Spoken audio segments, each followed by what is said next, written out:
திமுக கூட்டணியில் விடுதலை சிறுத்தைகள் கட்சி 8 தொகுதிகள் பெற்றிருந்தாங்க. அந்த 8 தொகுதிகள் வாங்கியது குறித்து திருமாவளவன் சொல்லும்போது 8 தொகுதிகளை எட்டி பிடித்திருக்கிறோம் அப்படின்னு சொன்னார். ஸோ அது ஒரு பெரிய கவனத்தை பெற்றது. இப்போ திமுகவுக்கு ஒரு பெரிய ஷாக்கான ஒரு விஷயத்த வேட்பாளர் தேர்வில் திருமாவளவன் அவர்கள் பண்ணியிருக்காங்க அப்படின்னு நான் நினைக்கிறேன். ஏன்னா திமுகவை பொறுத்தவரையில் திருமாவளவன் இந்த சட்டமன்ற தேர்தலை பொறுத்தவரையில் போட்டியிட மாட்டார் அப்படின்ற ஒரு எண்ணம் கூட அவருக்கு இருந்திருக்கலாம். ஆனால் திமுகவுக்கு ஷாக் கொடுக்கக்கூடிய வகையில் திருமாவளவன் அவர்கள் இந்த தேர்தலில் போட்டியிட போகிறார் அப்படின்றது தான் இதில் இருக்கக்கூடிய விஷயமே.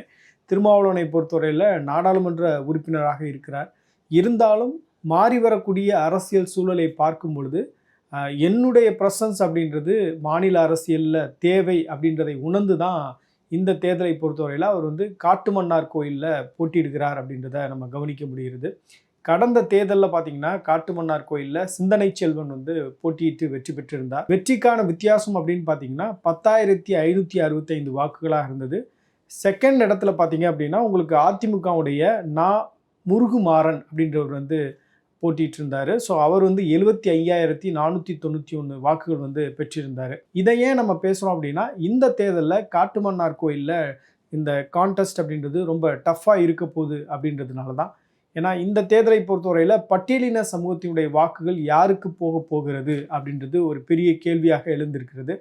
தாவேகாவினுடைய தலைவர் திரு விஜய் அவர்கள் பெரிய அளவில் பட்டியலின சமூகத்தினுடைய வாக்குகளை இந்த தேர்தலில் பெறுவார் அப்படின்ற பொதுவான ஒரு கருத்து அப்படின்றது இருக்கிறது.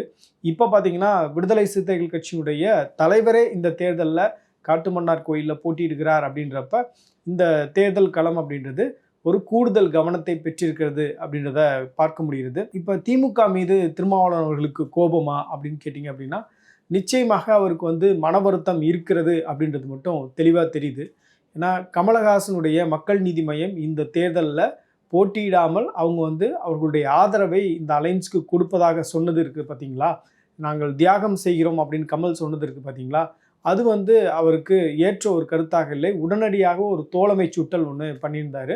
அதே மாதிரி கூட்டணி கட்சியில் அவர்களுடைய சின்னத்திலே போட்டியிட செய்வதற்கு அனுமதிக்கணும் அப்படின்றதையும் அவர் 2வது தோழமை சுட்டலாக பண்ணியிருந்தார்.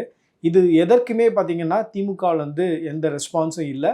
முதலமைச்சர் அன்றைய தேதியிலே பார்த்திங்கன்னா 175 இடங்களில் உதயசூரியன் சின்னத்தில் நம்ம போட்டியிட போகிறோம் அப்படின்ற ஒரு அறிவிப்பு தான் வெளியிட்டிருந்தாரே தவிர திருமாவளவனுடைய கருத்துக்கு அவர்கள் ரெஸ்பாண்ட் பண்ணது போலவே தெரியல. இதை உணர்ந்து தான் திருமாவளவன் அவர்கள் இந்த தேர்தலை பொறுத்தவரையில் ஒவ்வொரு கட்சியும் அரசியல் வியூகம் வைத்து அடுத்த அடி எடுத்து வைக்கிறார்கள் அப்படின்றப்ப நம்மளும் கூடுதல் கவனத்தோடு செயல்பட வேண்டிய ஒரு தேவையும் இருக்குது அப்படின்றதை உணர்ந்து அவர் இந்த தேர்தலில் அவர் நாடாளுமன்ற உறுப்பினராக இருந்தாலும் கூட அவர் இந்த தேர்தலை நம்ம மிஸ் பண்ணக்கூடாது அப்படின்றதுக்காக காட்டுமன்னார் கோயிலிருந்து அவர் போட்டியிட போகிறார் அப்படின்ற அறிவிப்பை நேற்று வெளியிட்டிருந்தார்.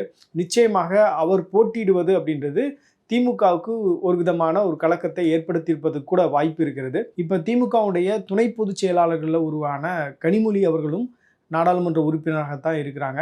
அவங்களை பொறுத்தவரையில் இந்த முறை திருநெல்வேலி அல்லது தூத்துக்குடி இந்த 2 இடத்துல போட்டியிடணும் அப்படின்னு விரும்பினாங்க. தூத்துக்குடியை பொறுத்தவரையில் உங்களுக்கு கீதா ஜீவன் போட்டியிடுகிறாங்க. அப்புறம் அதே மாதிரி திருச்செந்தூர்லேயே அவங்களுடைய விருப்பம் இருந்தது. திருச்செந்தூரில் அனிதா ராதாகிருஷ்ணன் போட்டியிடுறாங்க. திருநெல்வேலியை பொறுத்தவரையில் அவர்களுடைய விருப்ப தேர்வாக இருந்ததாக சொல்கிறாங்க. 30க்கும் மேற்பட்டோர் கனிமொழி அவர்கள் இந்த தேர்தலில் போட்டியிடணும் அப்படின்னு விருப்ப மனுவெல்லாம் வாங்கினாங்க. ஸோ அப்படி இருக்கும்போது அவர்களுக்கு அந்த வாய்ப்பு அப்படின்றது மறுக்கப்பட்டிருந்தது. பொதுவாகவே திமுக இன்னொரு பேரலல் லீடர் எமர்ஜ் ஆகிறது விரும்பலை அப்படின்றது தான் இதில் இருக்கக்கூடிய கணக்கு. நீங்கள் அந்த லாஸ்ட்டு 1 or 2 days அந்த வேட்பாளர் பட்டியல் அறிவிப்பதற்கு முன்பு பார்த்தீங்கன்னா திமுகவில் தொடர்ச்சியாக கனிமொழியுடைய ஆதரவாளர்கள் அவருடைய அனுதாபிகள்லாம் அவங்க திருநெல்வேலி தொகுதியில் போட்டியிடணும் அப்படின்ற ஒரு விருப்பத்தை தொடர்ச்சியாக தெரிவிச்சிட்டு இருந்தாங்க. அது மட்டும் இல்லாமல் பல்வேறு அமைப்புகள் கூட அவர்கள் சார்பில் அவங்க இந்த இடத்துல போட்டியிட்டால் வெற்றி பெறுவது உறுதி அப்படின்றத மையப்படுத்தி கூட அவங்க ப்ரெஸ் ரிலீஸ் எல்லாம் கொடுத்துட்டு இருந்தாங்க அப்படின்றது எல்லாத்துக்குமே தெரியும். ஸோ திமுகவை பொறுத்தவரையில் ஒரு பேரலல் லீடர் எமர்ஜ் ஆகிறது அப்படின்றது நல்லதில்லை அப்படின்றது அவர்களுடைய எண்ணம். ஆனால் அவங்க திருமாவளவன் இந்த தேர்தலில் போட்டியிடுவார் அப்படின்றத எக்ஸ்பெக்ட் பண்ணவே இல்லை. மேபி அவங்க வேறு யாருக்காவது கொடுப்பாங்க அப்படின்றது அவர்களுடைய எண்ண ஓட்டமாக இருந்தது. இதில் ஆலூர் ஷானவாஸ் அவர்லாம் நாகை தொகுதியிலேருந்து விசிகா சார்பில் கடந்த முறை தேர்வு செய்யப்பட்டிருந்தார். இப்போ அவருக்கெல்லாம் சீட்டு மறுக்கப்பட்டிருக்கிறது அப்படின்றத பார்க்க முடிகிறது. அதே மாதிரி திருப்போரூர் தொகுதியினுடைய சட்டமன்ற உறுப்பினராக இருக்கக்கூடிய எஸ் பாலாஜி அவருக்கும் இந்த முறை சீட் கொடுக்கப்படவில்லை அப்படின்றதும் கவனிக்க வேண்டியது இருக்குது. ரொம்ப செலக்டிவாக இந்த நகர்வை திருமாவளவன் எடுத்து வைத்திருக்கிறார் அப்படின்றத நம்ம பார்க்க முடியுது. இப்போ உதாரணத்துக்கு சொல்லணும்னா, இப்போ தேமுதிகவை பொறுத்தவரையில் தேமுதிக 10 இடங்கள் வாங்கியிருந்தாங்க. அந்த 10 இடங்களையும் அவங்களும் ரொம்ப ஸ்ட்ராட்டஜிக்காக வியூகம் அமைத்து தான் இந்த கேண்டிடேட் செலெக்ஷனை பண்ணியிருக்காங்க. அவர்கள் செலக்ட் பண்ண அந்த 6 கேண்டிடேட்னு பார்த்தீங்கன்னா அவர்களுடைய சமூகத்திலிருந்து அவங்க செலக்ட் பண்ணியிருக்காங்க அப்படின்ற விமர்சனங்கள் கூட பொதுவெளியில் வந்துட்டுருக்கு. நாயுடு சமூகத்தை சார்ந்தவர்கள் ஒரு 6 பேர் வேட்பாளர்களாக இருக்காங்க. ஒருத்தர் முதலியாராக இருக்கார், அப்புறம் ஒருத்தர் உங்களுக்கு நாடாராக இருக்கார். குடியாத்தம் தொகுதி தனி தொகுதி, அங்கே ஒரு பட்டியலின சமூகத்தை சேர்ந்தவருக்கு வாய்ப்பு அப்படின்றது கொடுக்கப்பட்டிருக்கு. ஸோ இப்போ தேமுதிகவை பொறுத்தவரையில் ரொம்ப ஸ்ட்ராட்டஜிக்காக 10 இடங்களில் நம்ம குறிப்பிட்ட தொகுதிகளில் நம்ம ஜெயிக்கணும் அப்படின்னு சொல்லிட்டு ஒரு முதலியார், ஒரு வன்னியர், அப்புறம் அதே மாதிரி ஒரு நாடார், அப்புறம் பட்டியலின சமூகத்தை சேர்ந்த ஒருத்தர் அப்படின்னு சொல்லிட்டு 4 தொகுதிகள். மீதி இருக்கக்கூடிய 6 தொகுதிகள் பார்த்திங்கன்னா அவங்க நாயுடு சமூகத்தை சேர்ந்தவர்களுக்கு கொடுத்துருக்குறாங்க. இப்போ இதில் இருக்கக்கூடிய சிக்கல் என்ன அப்படின்னு பார்த்தீங்கன்னா, தேமுதிகவை பொறுத்தவரையில் ஒரு நட்பு பாராட்டக்கூடிய ஒரு கட்சி தான் பாஜகவோட. அப்படி இருக்கும் பொழுது அவர்களுக்கு 10 தொகுதிகள் கொடுத்துருக்காங்க. நம்ம ஒரு கொள்கை கூட்டணி அப்படின்னு நீண்ட நாள் ட்ராவல் பண்ணிகிட்டு இருக்கோம். நமக்கு 8 தொகுதிகள் தான் கொடுத்தாங்க. அதுவும் நம்ம பலகட்ட பேச்சுவார்த்தைக்கு பிறகு தான் அந்த 8 தொகுதிகளை எட்ட முடிந்தது அப்படின்றது தான் திருமாவளவனுடைய வருத்தமாக இருக்குது அப்படின்னு சொல்கிறாங்க. காங்கிரஸ் திமுக கூட்டணியில் இடம்பெறக்கூடிய கடைசி தேர்தலாக கூட இது இருக்கலாம் அப்படின்ற பார்வையும் முன்வைக்கப்படுகிறது.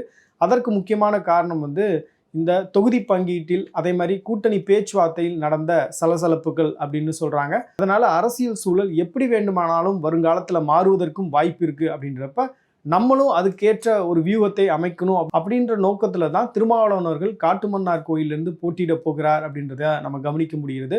ஒருவேளை ஒரு தொங்கு சட்டசபை அமைகிறது அப்படின்னு வச்சுக்கோங்களேன். ஸோ அந்த இடத்துல திருமாவளவன் அவர்கள் யாரை ஆதரிக்க போகிறார் அப்படின்றதும் ஒரு பெரிய கவனத்தை பெறக்கூடிய ஒரு விஷயமாக இருக்கும்.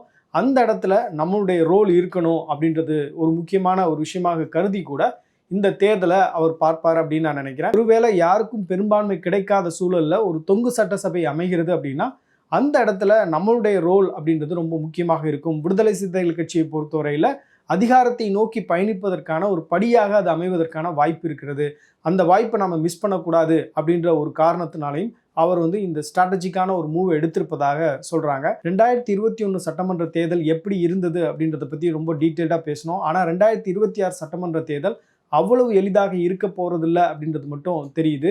இப்போ 2021 சட்டமன்ற தேர்தலில் பார்த்தீங்கன்னா அந்த வெற்றி வித்தியாசம் அப்படின்றது நான் ஏற்கனவே சொன்ன மாதிரி 10,565 இருந்தது.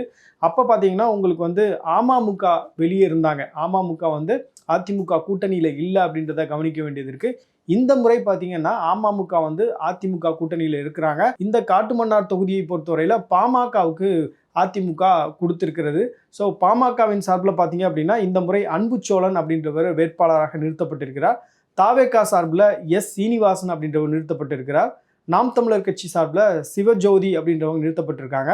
இப்போ அமமுக அதிமுக கூட்டணிக்குள்ளே இருக்குது. ஸோ அவர்களுடைய வாக்குகள் அப்படின்றது பாமகவுக்கு போவதற்கான வாய்ப்பு இருக்குது. அதே நேரத்தில் பார்த்தீங்கன்னா திருமாவளவன் அவர்களுக்கு என்ன சேலஞ்சுனா, அவர் ஆல்ரெடி நாடாளுமன்ற உறுப்பினராக இருக்கார். ஒருவேளை தோற்றாலும் அவருக்கு பதவி அப்படின்றது ஒன்று எக்ஸிஸ்டிங்காக இருக்குது. அதனால் அவருக்கு ஓட்டு போட வேணாம் அப்படின்னு நினைக்கலாம். ரெண்டாவது பட்டியலின சமூகத்தை சார்ந்த இளைஞர்கள் பெருவாரியாக விஜய்க்கு வாக்களிக்கிறாங்க. ஸோ இதெல்லாம் ஒரு மேஜர் சேலஞ்சாக திருமாவளவன் அவர்களுக்கு காட்டுமன்னார் கோயில் தொகுதியை பொறுத்தவரையில் இருக்குது அப்படின்னு நான் நினைக்கிறேன். இந்த வீடியோ முழுமையாக பார்த்துருப்பீங்க. காட்டுமன்னார் கோயிலில் திருமாவளவன் அவர்களுக்கு வெற்றி வாய்ப்பு எப்படி இருக்கிறது, அவருடைய தேர்தல் வியூகம் என்ன அப்படின்றத பற்றி ரொம்ப டீட்டெயில்டாக நம்ம அனாலிசிஸ் பண்ணியிருக்கோம்.